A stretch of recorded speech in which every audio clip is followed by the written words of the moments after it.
Estás escuchando Milenio 3 por Aluca Nanica. Buenas madrugadas, amigos, aquí estamos, Milenio 3 en la cadena SER.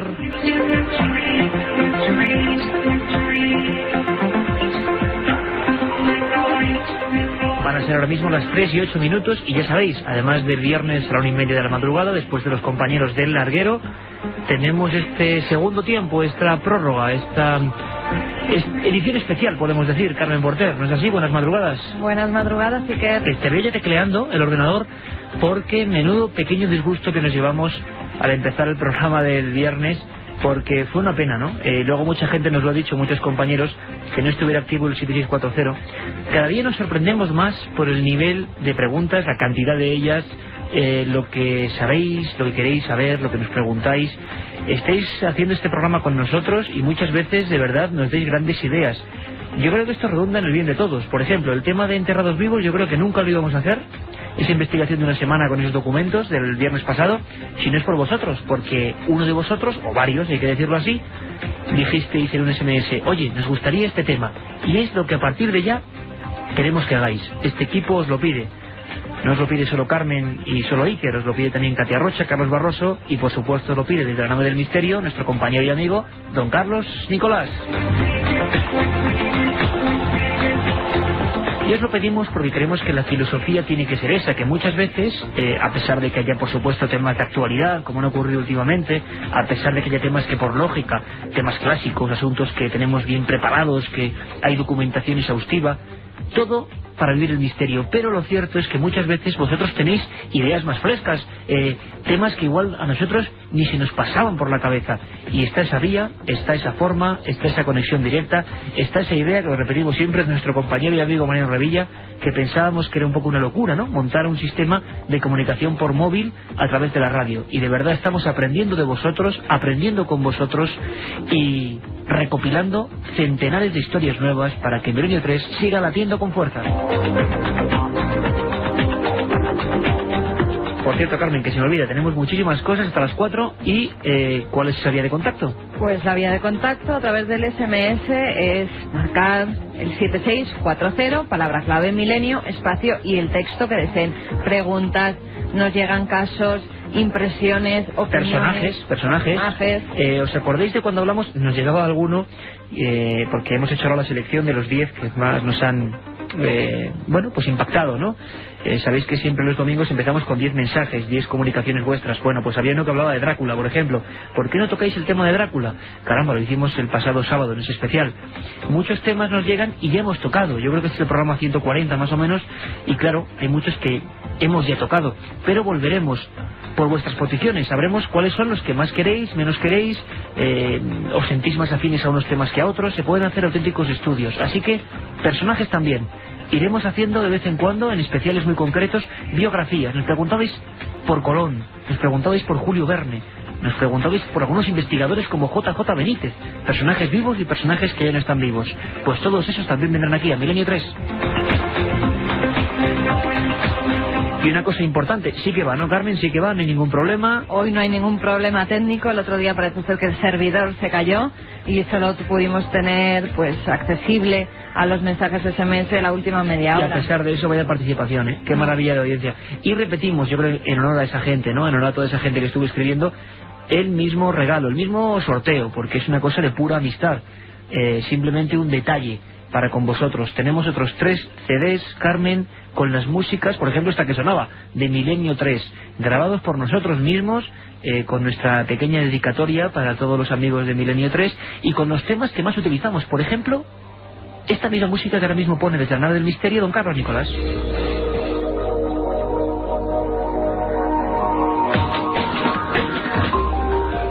Esta, las más movidas, las más de miedo, los que llamamos fondos indicativos. Ahora además, Carmen, Javier Rodríguez, bueno, Carlos Nicolás dice que también, Antonio Bravo, están ahí haciendo sus cosillas, sus fondos, sus historias, y iremos poniéndolas.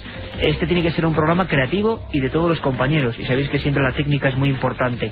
Y con esta música vamos a aprovechar, Carmen, si te parece, y vamos a ir desde ya, líneas abiertas, 7640, con los 10 mensajes, a intentar responderlo, a intentar complementar con información como cada madrugada vuestras 10 preguntas, vamos a llamarlo así, destacadas.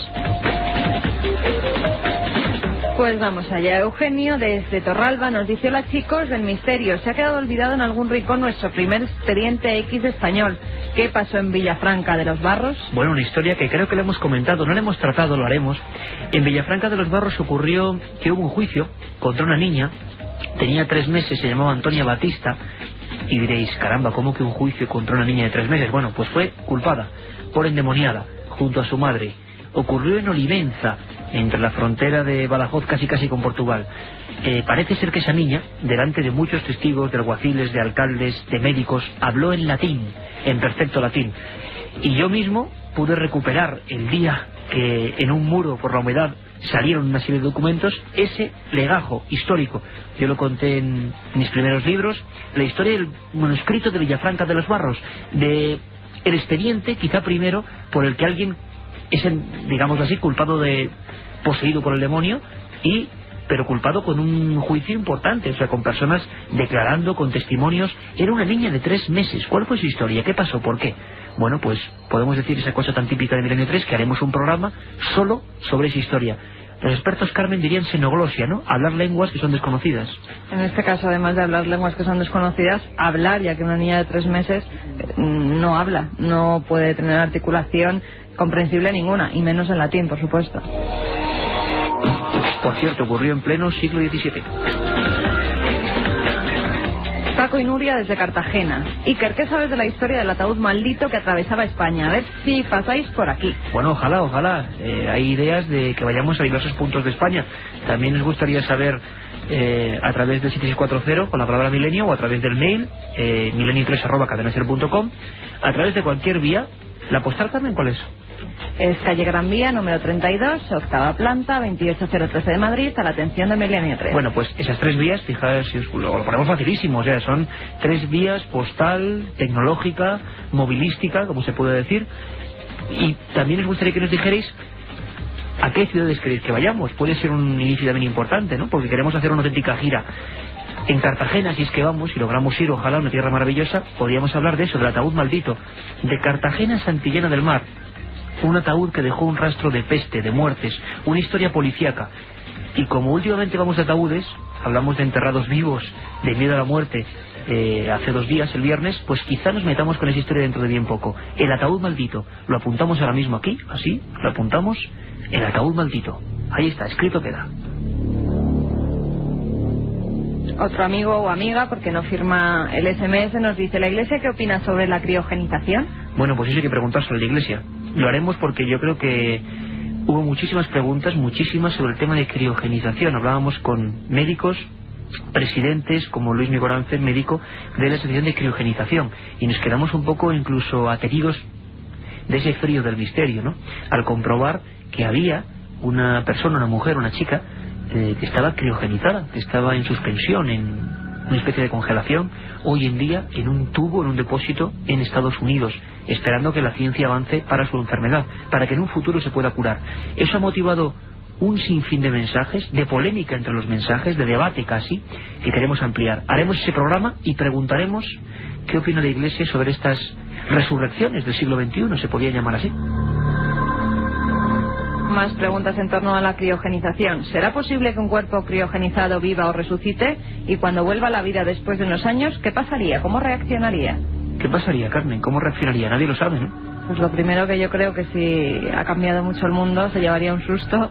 Nos quedamos muy impresionados porque nos decían estos médicos que en la URSS, la antigua URSS, en Rusia, se estaba experimentando a nivel de cuerpos humanos para resistir los viajes espaciales y el espacio-tiempo. Esto nos abre unas barreras, amigos, de ciencia ficción. Y estamos hablando de medicina y de médicos. Ese debate, ese programa, esa investigación en vivo no puede esperar mucho. Otro amigo: me gustaría que algún día tratarais el tema de los viajes astrales. ¿Qué hay de cierto? ¿Cómo se realizan? Me parece interesante. Gracias y un saludo. Bueno, pues lo haremos porque es uno de los temas que más nos pedís, el viaje astral. Debe ser, dicen los expertos, nosotros no lo somos, que debe ser ciertamente peligroso en algunos estados, ¿no? También se han contado muchos mitos, de ese llamado cordón de plata, historias que son tan míticas como la chica de la curva. Aunque también, como en la chica de la curva, otro tema para tratar, veremos que hay casos que parecen reales. Por lo tanto, en el viaje astral, mucho cuidado, que hay mucho experto de pacotilla. ya tocamos un tema, lo tratamos con unas músicas especiales, ¿os acordáis? Que se estaban utilizando en Estados Unidos para manejar los estados de conciencia, pero si queréis, tal y como nos lo habéis propuesto, haremos un programa solamente sobre viaje astral clásico, tal y como lo concebimos. Parece que viene de las más antiguas culturas, que no es de ahora. Lo haremos y será apasionante. Hola Iker, me llamo Jacob y estoy en el barranco de Badajoz con mi amigo Miguel. ¿Sabes la historia del duende de Zaragoza? Caramba, nos preguntan por un clásico entre los clásicos. También hemos escrito sobre él, hemos publicado sobre él, lo hemos investigado. Os puedo decir que localicé a la última persona, bueno, hay dos. Una que vive, que es un niño que habló con el duende de Zaragoza, esa voz que se colaba por una cocina, año 34, mes de noviembre, y que fue portada del Times de Londres. El caso más estrambótico, extraño, alucinante y que nunca se pudo resolver, ocurrido en pleno corazón de la capital del Ebro, año 34. Haremos una investigación con documentos que jamás se han emitido, y hay cosas sorprendentes.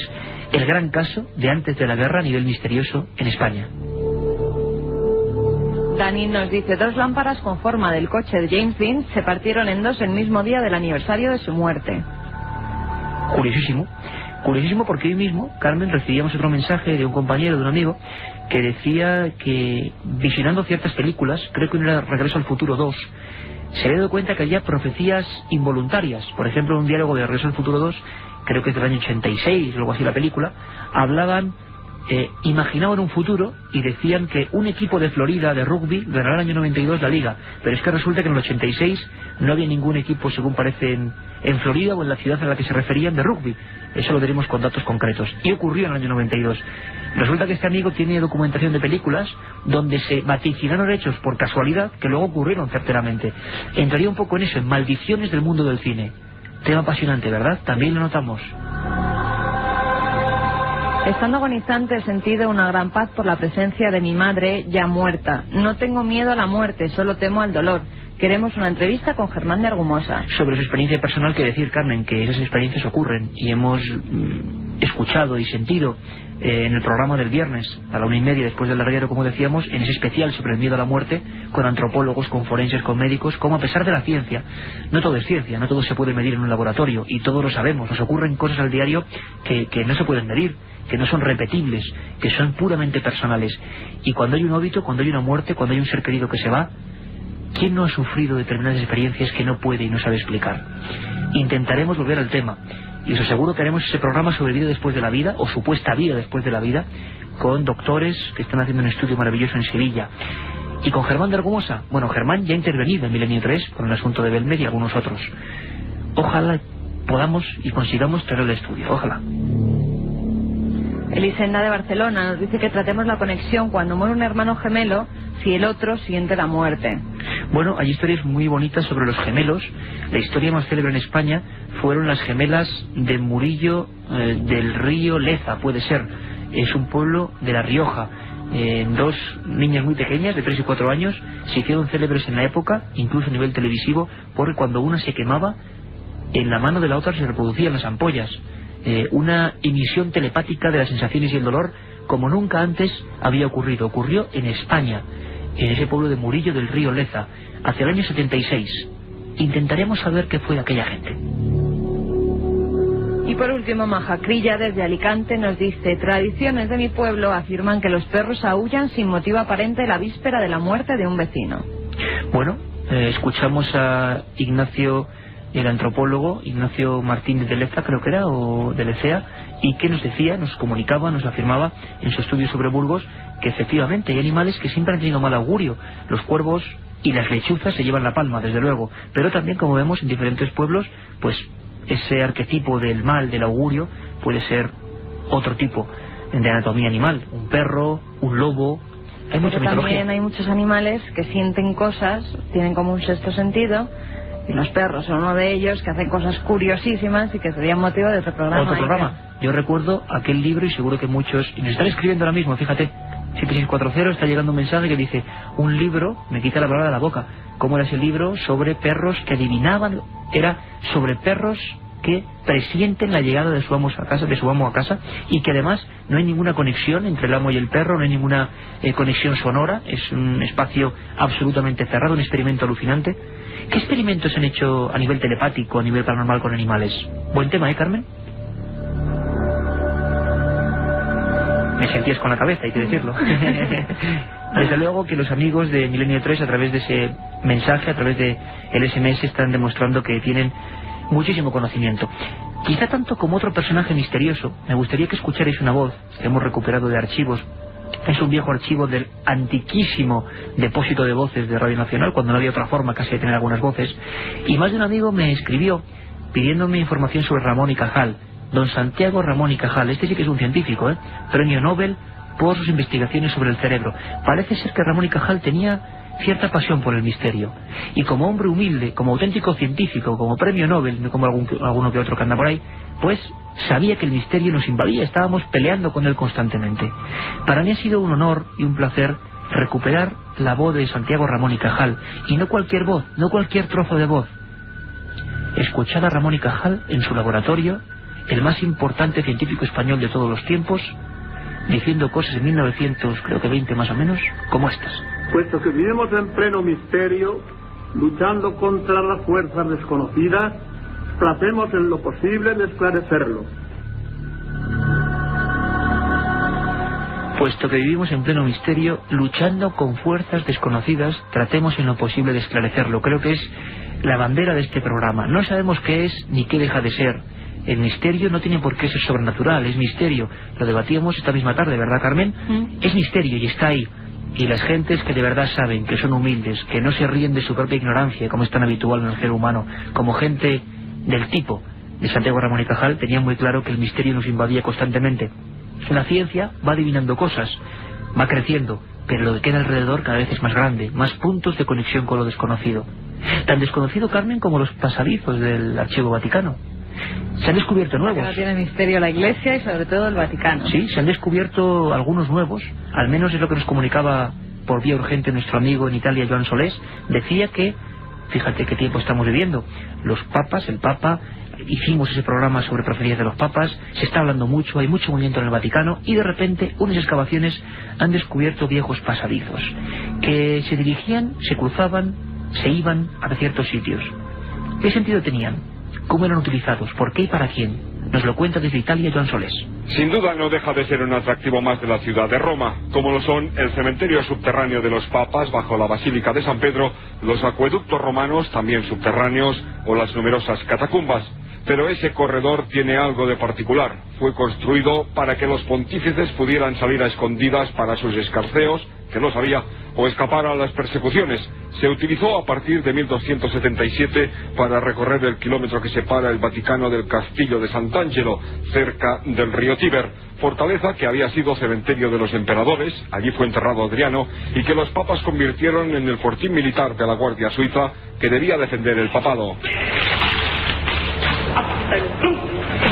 La Guardia Suiza, ahí les escuchamos hoy presentando armas en lengua alemana, utilizaba el pasadizo de casi 10 metros de altura para el paso de destacamentos con sus armas o para conducir a prisión a los condenados por el Papa, como hizo Clemente XII con su antecesor, Benito XIII, por haber acumulado una riqueza inmensa, o Pablo II con el humanista italiano Giulio Pomponio, al que acusó de conspiración.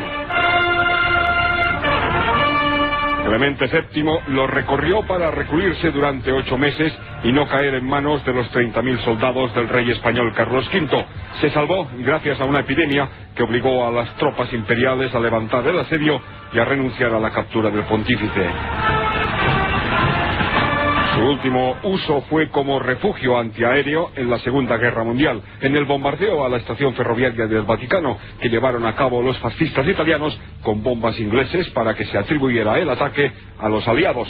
En fin, el pasadizo tiene ahora una nueva utilidad que bien seguro los visitantes, los turistas de Roma, agradecen. Milenio 3. Periodismo de lo desconocido. En la SER. 3 y 27 minutos y aquí estamos todo el equipo de Milenio 3 en penumbra y con todo el arsenal de información que es habitual en la madrugada. Sabéis que trabajamos para intentar hacer un tema más o menos monográfico los viernes y que los domingos Hemos recopilado, hemos preguntado, hemos seguido, hemos indagado un montón de informaciones. En ellas entra de todo. El misterio en su más amplio sentido. Arqueología, misterios policiales, temas paranormales, todo lo que queráis, todo lo que habitualmente no se cuenta.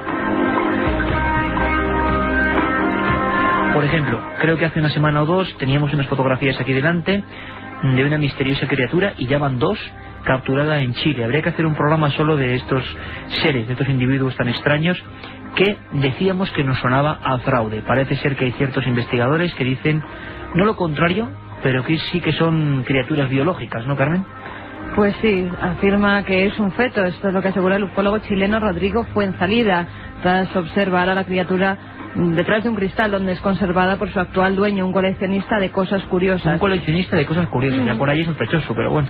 Según el investigador, se trata de un feto humano momificado, y afirmó que logró apreciar lo que parecen ser restos de un cordón umbilical y un fuerte golpe en la zona parietal izquierda, que pudo haber desencajado el cráneo, dándole la forma alargada que presenta en la actualidad. También aseguró que este tema corresponde más a un enigma médico al que deben dar respuesta precisamente los especialistas, y que no se trata de un caso ufológico ni tiene relación alguna con seres extraterrestres. Bueno, desde luego el aspecto de esa criatura, en la fotografía radiofónica que podemos hacer, es un cráneo bombado, en nuestra opinión deformado, porque hay una especie de ojos almendrados, muy pequeño tamaño, como la palma de una mano, y que se parece mucho a otro que era más raro, que también surgió en la misma zona de Chile. En Chile tenemos siempre a nuestro compañero Cristian Rifo, y le iremos preguntando. Tenemos conversaciones, filmaciones de ovnis, ovnis y pilotos, temas candentes en Chile, siempre en torno al tema de la ufología también, en esa especie de dossier de lo que está pasando en los últimos 2-3 años. Haremos un especial porque fraudes, equivocaciones y muy probablemente realidades se están concentrando en una auténtica oleada. Haremos ese programa sobre Chile, claro que sí. Y ahora, preparando de nuevo más mensajes y con un montón más de noticias, vamos a hacer un pequeño descanso, Carmen, un pequeño impasse, porque vienen muchísimas cosas. Os recomendamos un libro, una lectura y un disco, y regresamos en un minuto. Y por supuesto están llegando esos mensajes, Carmen, un montón, preparando temas, solicitando cosas, historias, contando sus propios casos. Nos hemos visto invadidos por casos sobre todo que tienen que ver con eso, con el momento de la muerte. Son tantos que desde luego hace falta indagar en por qué la gente ve tantas cosas relativas a sus seres queridos. ¿Por qué? ¿Sugestión? ¿Impresión? ¿O realidad que no llegamos a comprender? 7640, ya sabéis, palabra clave milenio espacio y el texto que queráis. Nos ha escrito Inma desde Las Palmas. Nos dice: buenas noches, Iker, ¿qué sabes del caso OVNI que hubo en el pueblo de Galdar, en Gran Canaria, hace 30 años? Bueno, pues hay que decir que nos encontramos con el problema de siempre, y es que hemos hecho programas sobre ese tema. Uno más o menos hacia el mes de julio trataba sobre encuentros con humanoides, y ese es el único caso, el único bien documentado, que a nivel del ejército español tenemos constancia de que se archivó en sus dependencias. Es el caso más importante en el que no solo se ve una especie de ovni, una esfera, 22 de junio del año 76, sino que dentro aparecían 2 seres. Y estos son documentos oficiales del ejército español que estuvieron 25 largos años bajo el sello de secreto. Aquí tuvimos no solo a testigos del caso Galdar, a los principales, sino que incluso, y para mí es uno de los testimonios más impactantes que yo he escuchado en mi vida, al general Dolce Espejo, el hombre más importante a nivel del ejército en los años 70 en todo el archipiélago canario, el más importante, el cabeza del ejército. Y decía una frase, Carmen, que a mí se me quedó. Hablábamos sobre Galdar, le preguntaban sobre Galdar, y él decía: mire usted, ¿por qué consideramos secreto asuntos como este? Pues porque es muy molesto tener que decir no sé, no sé, no sé. Mireia desde Valencia: hola, os escucho siempre. ¿Cuándo sale a la venta Enigma sin resolver 2 y el programa de JJ Benítez en televisión? Hombre, será Enigma sin resolver 3, porque el 2 está. Enigma sin resolver, primera y segunda parte, literalidad, claro que están en cualquier punto del mercado. Y Benítez empezó hace 3 semanas, ¿no? Sí, hoy se emitió el tercer programa. Sí.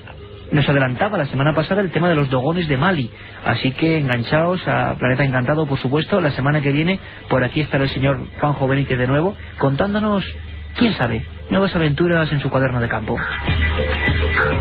Jorge de Granada: ¿por qué la gente teme tanto a la chata, o sea, a la muerte? Desgraciadamente para mí vivo con ella, la presiento, lo juro por Dios. bueno, pues un poco macabro. Lo que sí es cierto es que hay que quitar un poco de dramatismo. Nos decía el antropólogo Ignacio, el burgalés, qué gran trabajo que realizó con esas fotografías de difuntos. Descubrimos en vivo que los libros de difuntos que salían, por ejemplo, en Nosotros, no son ficción de Amenábar, son reales, estaban ahí, y tuvimos en las manos fotografías auténticas, porque se hacían fotos de difuntos esperando como un recuerdo del alma, ¿no?, de esa persona. Yo creo que lo que sí tenía razón este antropólogo, nos decía que la sociedad actual solo vive de lo joven, hay que ser siempre joven. Ha perdido, niega la muerte, y la muerte está ahí, y es un proceso natural, y la certeza que tenemos, como decía Lampo, es que vamos a morir. Así que yo creo que miedo tampoco hay que tenerle, ¿no? Es como un salto a lo desconocido, está ahí, y lo que sí comprendemos como humanos que somos es que desde luego suena muy fuerte eso de dejar de existir, dejar de ser, convertirnos en ¿qué? En una eterna pantalla oscura, años y años, toda la esencia es oscura. Bueno, quizás es que no dejamos de existir, ahí está abierto el debate. Manu desde Hermua, ¿para cuándo un programa sobre las apariciones marianas? Hombre, hicimos programas sobre apariciones marianas centrándonos en Fátima, sobre todo, ¿te acuerdas, Carmen? Sí, ¿no? Tocamos también de refilón apariciones además muy cercanas a Hermua, ¿Sí? Como la de Esquioga, una verdad. aparición mariana que se produjo en 1931 en una localidad que a lo mejor conoce. Sí, en Ezquio se llama. muy cerquita de Zumárraga, la aparición mariana más alucinante, más increíble junto con Garabandal, ocurrida sin duda alguna en la península ibérica, sin duda alguna. Pero se habló muy poco, y Carmen, además, los testigos, que eran la mayoría niños de aquella historia, acabaron siendo encarcelados, ingresados en sanatorios psiquiátricos, pero bajo orden de prisión. Como algunos sacerdotes que se dedicaron a investigar el tema, incluso pues publicaron sus vivencias con estos videntes, que la mayoría, como bien has dicho, eran niños, y que es muy curioso, Iker, porque esa supuesta aparición mariana, esa supuesta virgen que se les aparecía, dio algunas profecías que al cabo de los años se cumplieron. En 1931 dijo que en España habría una guerra que enfrentaría a católicos contra no católicos. En julio del 31. En julio del 31. 5 años más tarde, en España se producía la Guerra Civil Española. Profecía exacta. Y si queréis más datos, Misterios de la Iglesia, de Carmen Portera y Verdad, donde además hay unas imágenes impresionantes, hasta, si no recuerdo mal, 20.000 personas se juntaban en la campa de Andueza, ¿no?, creo que era, y bueno, estaban allí observando cosas extrañísimas, y por vez primera la Iglesia actuó. 3.000 videntes, una 3.000 aparición videntes. mariana que es la que más videntes ha tenido. Bueno, hay que hacer un tema Ezquioga, está clarísimo, una aparición en el País Vasco completamente olvidada, y de la que incluso se hizo una película que se llamaba Visionarios. ¿Era un visionario Juan Pablo I o no? No lo sabemos. Lo cierto es que hemos visto por vuestros mensajes que causó cierta inquietud eso del Papa anterior a Juan Pablo II. Juan Pablo I estuvo tan solo 33-34 días en su pontificado. Mucha gente dice que fue envenenado. Hablan de la mafia, de la masonería, hablan de un montón de cosas, pero nadie se pone de acuerdo. Lo cierto es que murió y estaba en perfecto estado de salud. Aquí nos decían miembros de la Iglesia que han trabajado en el Vaticano que era un hombre que quería renovar demasiadas cosas. Bueno, mucha gente, por lo que vimos, se quedó con inquietud. ¿Qué pasó con Juan Pablo I? ¿Quién es el valiente que puede dar nombres en torno a quién y cómo fue asesinado? Bueno, nosotros no lo decimos, lo dice Santiago Camacho, nuestro conspirador habitual, la persona que se encierra con todo tipo de documentos y nos cuenta la tramoya de la historia. Escuchad muy atentamente porque merece mucho la pena. Juan Pablo I, el Papa breve.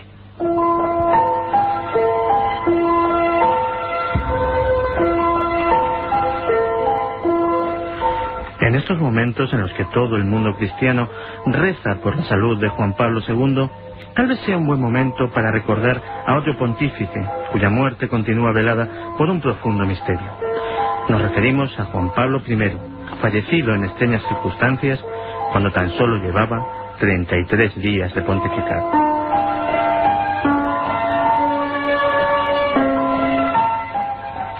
Albino Luciani murió en la más absoluta soledad de una triste noche de otoño de 1978.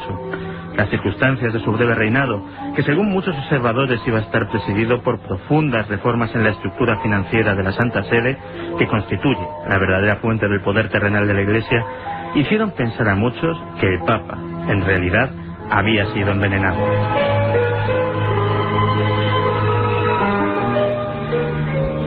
Las primeras palabras de su discurso inaugural, "No tenemos bienes materiales que ofrecer, ni intereses económicos que discutir", dejaron sumamente claro que el nuevo pontífice estaba dispuesto a desmontar el gigantesco imperio económico en que se había constituido el Instituto de Obras de Religión en los últimos 50 años.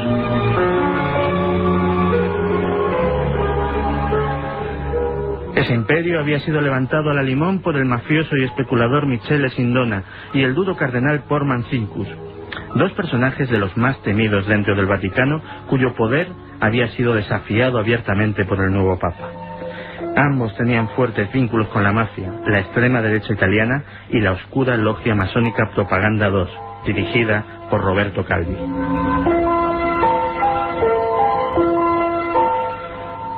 Juan Pablo I quería una iglesia pobre como lo había sido Jesús. Su muerte, debida oficialmente a causas naturales, fue la casualidad más afortunada que pudiera suceder para las personas opuestas a semejante interés. Gente que, por otro lado, ya se había revelado en más de una ocasión como verdaderos maestros en el arte del asesinato.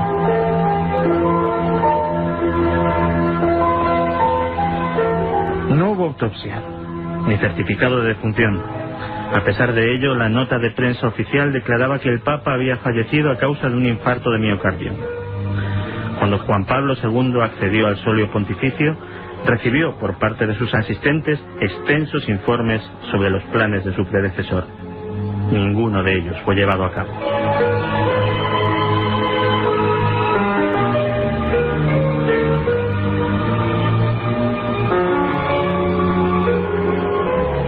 Don Santiago Camacho y Juan Pablo I.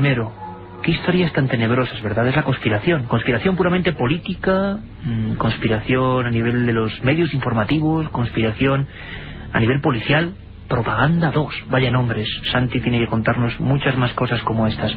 Como nos tiene que contar el astronauta chino célebre, Yang Liwei, ¿no? Creo que se llama, Carmen, porque nos ha dado una noticia que a muchos quizás, bueno, pues nos rompa cierto halo de romanticismo. Yo por lo menos, Carmen, hasta ahora pensaba que la única construcción distinguible desde el planeta Tierra, es lo que nos habían dicho desde niños, otro mito que se cae, es que se veía perfectamente la línea de la muralla china, ¿no? Era lo único que parece ser que desde el espacio los astronautas, como Pedro Duque, que ahora quizá está escuchándonos en un pequeño transistor ahí en la nave Soyuz, era lo único que se veía, lo que se podía distinguir. Pero ¿es cierto o no es cierto? ¿Qué dice este hombre?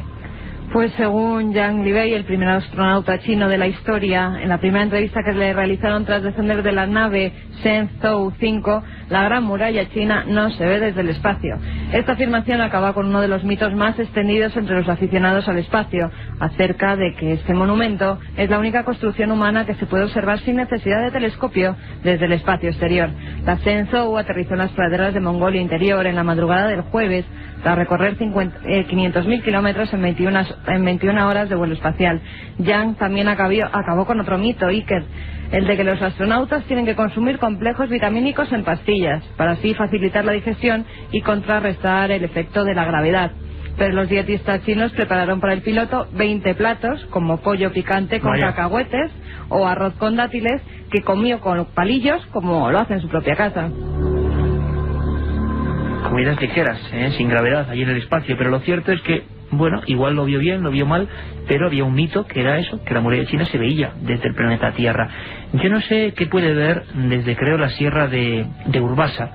Un gran comunicador, un buen amigo, está en la competencia, nada tiene que ver, es un maestro en esto del micro y seguro que muchos lo conocéis, porque es un hombre que, a pesar de su talante a veces escéptico o distante, como tantos otros, tiene mucho que hablar en torno al misterio. Empezamos hace unas semanas con Iñaki Gabilondo. Queremos saber qué piensan líderes de opinión de este país sobre el asunto del misterio, algunos incluso contándonos experiencias personales. Iñaki, por ejemplo, se quedó muy impactado con aquella historia de hace unas semanas de esa niña pequeña que predijo la muerte de su hermano y amigos en un accidente de coche en el mismo momento y a 600 kilómetros de distancia. Lo publicaba El País. Bien, pues yo creo que es hora de otro gran líder de opinión, que nos hable otro gran líder de opinión. Creo que ahora mismo está entre Navarra y Álava, por la zona de Urbasa, vamos a ver si es posible la conexión. Él habla a través de los micros de Onda Cero y se llama don Carlos Herrera. Carlos Herrera, buenas noches, amigo. Buenas noches, querido. ¿Qué? Hombre, la verdad es que tuvimos un encuentro radiofónico hace no mucho tiempo, ¿verdad, Carlos?, con el tema de las caras, que ya me dio a entender que a pesar de tu talante, ¿no?, que a veces suele ser distante o suele estar observando, sí que tienes un interés por los temas del misterio, Carlos. Claro, porque el misterio tiene tanto misterio que a los que somos curiosos, a los que nos enoja enormemente no conocer el final del enunciado, de la fórmula, y el final del resultado del problema, pues en el fondo nos apasiona. Y el misterio, el no saber qué hay detrás de lo que es un misterio, pues es una intriga absoluta. Luego ya entran las pasiones particulares, las creencias particulares, y en las que no me baño con asiduidad, pero sí en lo que son los misterios como tal. Seguro que hay explicaciones para todo en un universo, seguro que lo hay, ¿eh?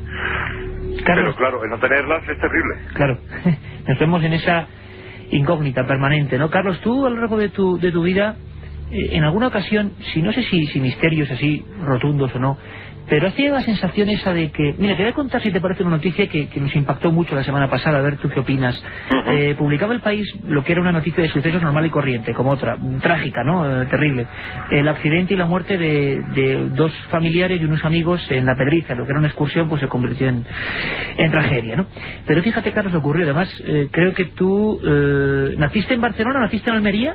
Almería y recriado, pero vamos... Pues, criado en Barcelona después, ¿no? Sí, cualquiera de los dos sitios. Bueno, pues ha pasado en Barcelona. La Pedriza fue el accidente, pero parte de la familia, Carlos, estaba en Barcelona, fíjate la distancia. Y de repente, a las 2 de la tarde, Alba, la niña de 3 años, se despierta y se dirige a sus abuelos y su familia, esto lo acaba de publicar la prensa, diciendo que su hermano se había matado de tal modo, con sus amigos. Claro, nadie le creyó, empezaron las investigaciones y la Guardia Civil confirmó horas después los hechos en un lugar completamente aislado.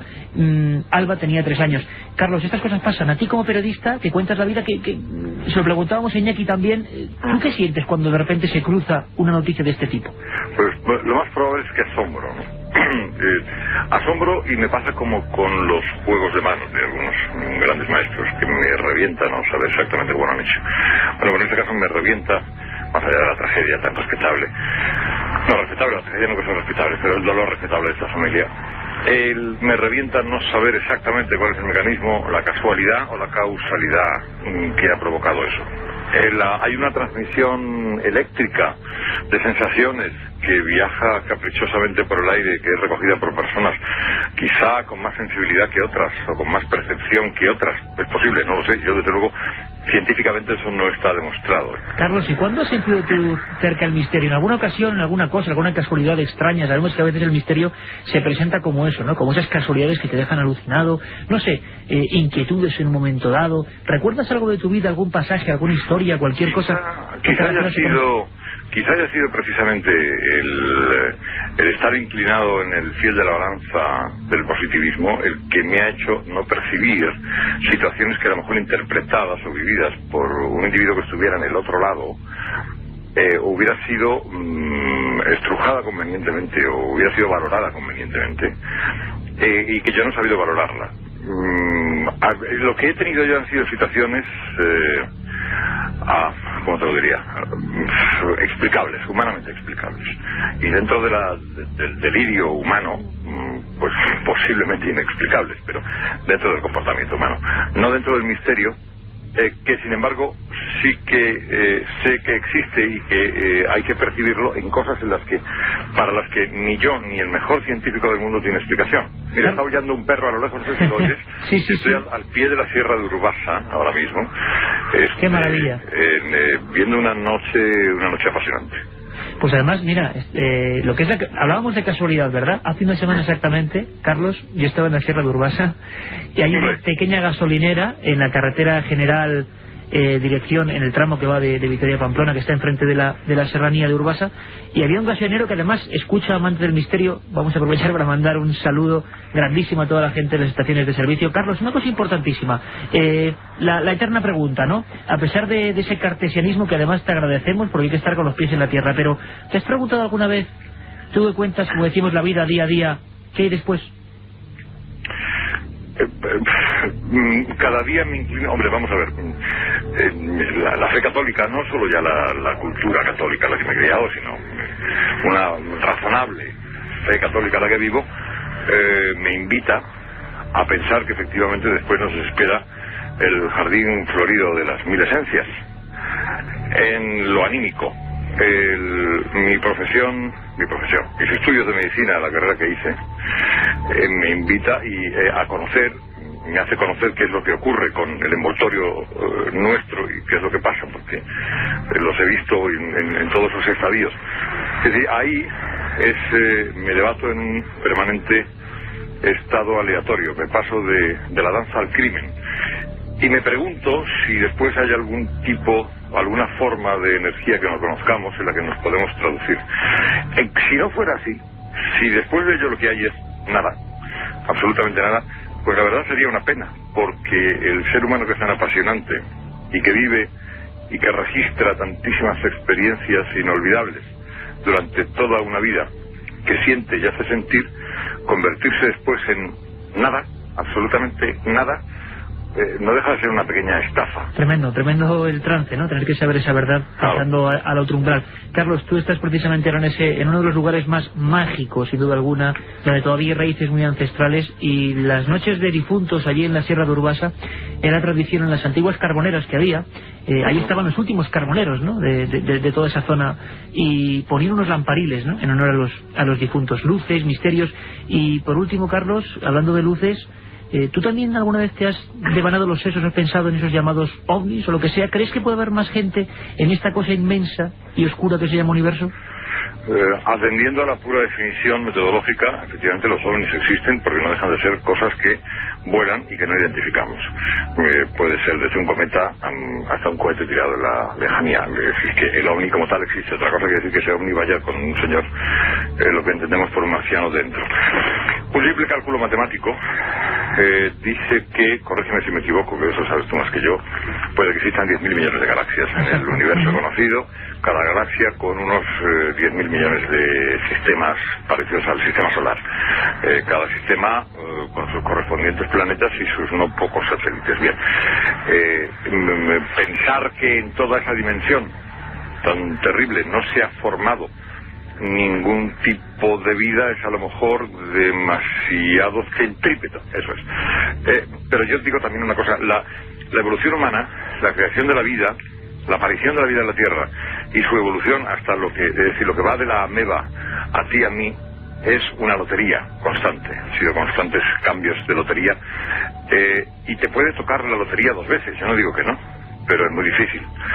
Es decir, puede que haya existido otra evolución desde una ameba en alguna de esos lugares, en cualquiera de esos lugares, si las condiciones lo han permitido, que, en fin, las condiciones únicas que vive la Tierra, pues también le han permitido que el bichito pasara a ser un pescado, el pescado un anfibio, el anfibio un reptil, el reptil a un andante, y el andante un tipo que se puso de pie después, y eso ha desembocado en los señores que hacemos programa de radio. Entonces, que eso pueda pasar en cosas parecidas, en seres no humanos, pero sí en seres, es ciertamente muy difícil, lo que no imposible. Tiene tal dimensión esa noticia que si alguna vez hubieran venido de verdad algunos aquí, se hubieran bajado, hubieran hablado con uno, se hubieran ido, eso hubiera sido imposible mantener en secreto por el ejército más preparado del mundo, por el servicio secreto más sensible de la humanidad. Imposible guardarlo. Algún día, si llegan, desde luego espero que me coja con el micrófono. Ojalá nos coja a los dos, Carlos. Un placer, compañero, y nada, seguir contando la vida, y gracias por meterte, por sumergirte en el misterio, aunque sea en estos minutos. Un abrazo y muchísimas gracias. Gracias, Iker, un abrazo a todos vosotros y a toda la cadena SER. La biblioteca de Milenio 3. Qué maravilla, amigos como Carlos Herrera, y que hablen sin complejos. Queremos traer a muchos más de la cadena SER, de otras cadenas. ¿Y por qué nos decís al 7640 Milenio y Espacio qué personajes de hoy, personajes importantes, yo creo que libres de opinión, personas con un prestigio, porque estamos bastante hartos ya de ídolos de barro, ¿no? Estamos bastante hartos de basura, ¿no? De idolatrar a gente que no tiene nada que ofrecer. Vamos a hablar de misterio con gente que merece toda nuestra atención. Han pasado ya Iker Gabilondo y Carlos Herrera, y vendrán muchos más, os lo prometemos.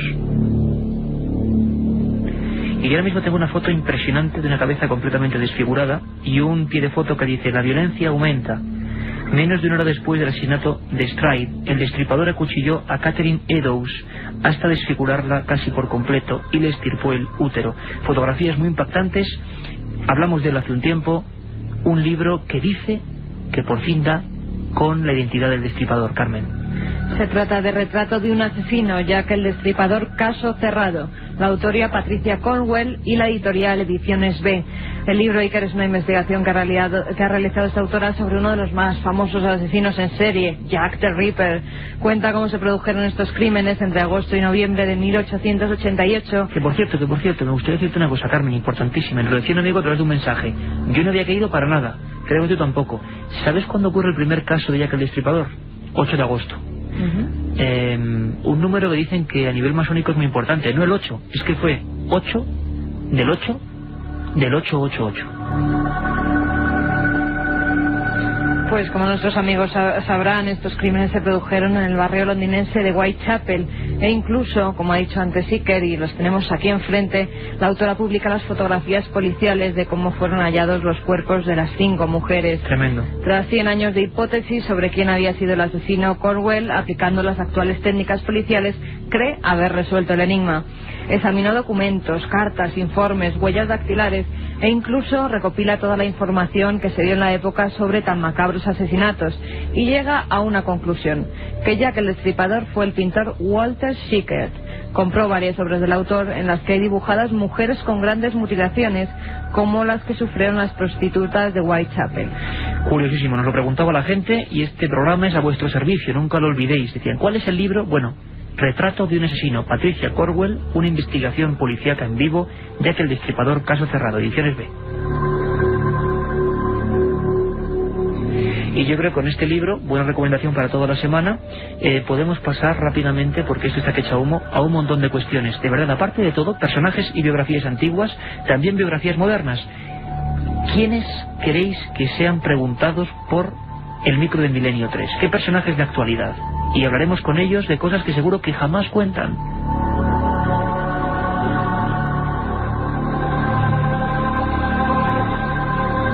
Vamos allá, Carmen, porque tenemos apenas 5 minutos, los 5 minutos que siempre dedicamos a esa última fase de los oyentes, al SMS, y nos dicen cuál era el regalo que viene en el regalo, el CD con las músicas como esta, músicas que son el espíritu y el carácter de un programa, Millennium de Hans Zimmer.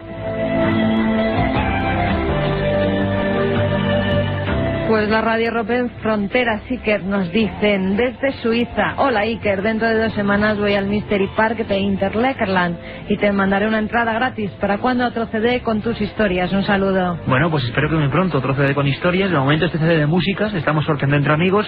1000 gracias de Suiza, de verdad, qué maravilla. Interlaken se refiere a ese parque del misterio que Eric von Daniken ha inaugurado ya.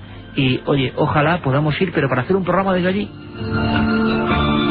Pero tú solo no, Iker. Yo no, todo el equipo. Todo el equipo, yo y creo. Carlos Nicolás nos está diciendo que él también. Despega desde aquí y aterriza con la nave del misterio directamente en los Montes Suizos. Otro amigo que nos dice: soy vigilante de Gandía. Hace años vi un monje sin rostro. Aún tengo pesadillas. ¿Qué sabéis de ello? Pues le decía a Carlos que subiera la música porque sabemos bien poco.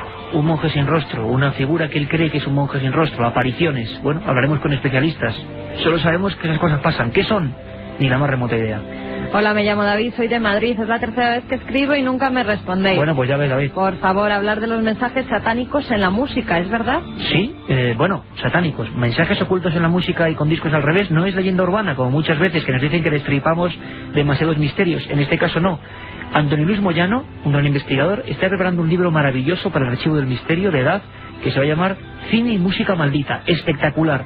Estaremos aquí y escucharemos esas músicas que, bueno, no sé si los discos venderían mucho o poco, pero desde luego llevaron la fama de que tenían mensajes subliminales. Los escucharemos y opinaréis.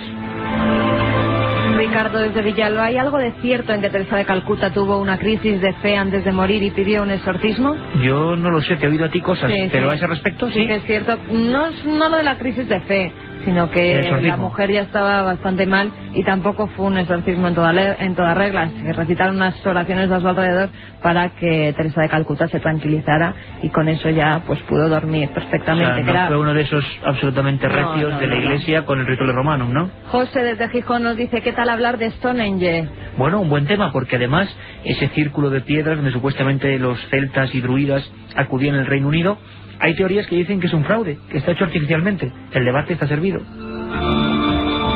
Y noticias de hoy mismo en torno a Stonehenge. Se están analizando con láser esas piedras y lo que estamos esperando es que sean los resultados para traerlos aquí a Bueno, Belén. vamos con los ganadores de ese CD, con las músicas. Seguiremos sorteando en diferentes semanas. Podéis escribirnos toda la semana planteando temas, biografías, entrevistas, asuntos para investigar en profundidad, como ese de los enterramientos prematuros, que nos ha dejado la carne de gallina para toda la semana. Sabéis que estamos el viernes a la 1:30 y que la vía de contacto con este programa sobre todo es el 7640, palabra milenio, y que hay 3 ganadores de esos CDs con músicas tan maravillosas, con espíritu tan bonito como esta de Hans Zimmer. ¿Cuáles son, Carmen? Esos CDs van a Benito desde Castellón, que nos dice que nos escucha siempre y creo que no habéis tratado el tema de si Colón fue el primero en llegar a América. No, y es un temazo. José de Pontevedra, ¿para cuándo un programa de Serendipias? Pues para dentro de muy poco, casualidades imposibles, algunas de verdad dignas de no Y creerse. Nuria de Irreales. Cáceres, que hablemos de los seres de luz. Bueno, pues hablaremos de todo eso y mucho más. Todo lo que queráis, lo decimos siempre, este programa se configura gracias a vuestra intuición. Os dejamos con los servicios informativos dentro de nada con Roberto Sánchez. Un abrazo y hasta el viernes.